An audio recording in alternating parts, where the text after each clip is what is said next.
Rock shed at rock netting sa Benguet, palpak at walang silbi ayon kay PBBM. Narito ang report.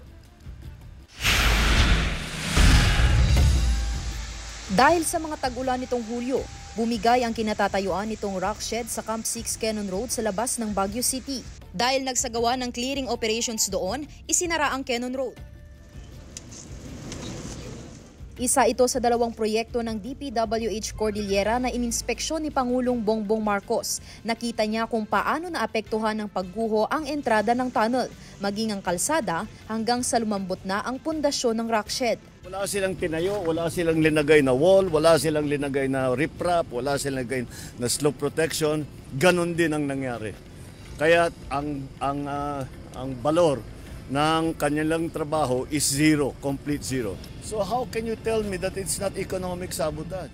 Sunod na binisita ng Pangulo ang rock netting project sa Camp 3 Cannon Road. Ayon sa Tuba LGU, hindi na ipaalam sa kanila ang mga detalye bago at nang matapos ang mga proyekto ng DPWH.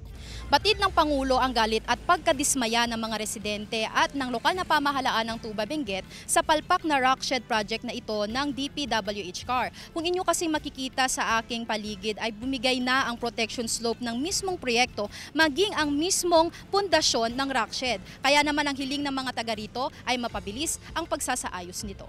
Sabi ng Pangulo, bumaba ng 35% ang ekonomiya ng lugar mula noong nasira ang proyekto. Ayon sa DPWH CAR, habagat at mga pocket mining ang naging sanhi kung bakit bumigay ang bahagi ng bundok sa rock shed. You can see along Cannon, very fractured talaga ang slopes natin. And aside from that, ang weather condition natin sa Cordillera, tag-init, tag-ulan. Sa ngayon, passable na ang Cannon Road pero para muna sa mga residente ng Baguio at katabing bayan sa Benguet.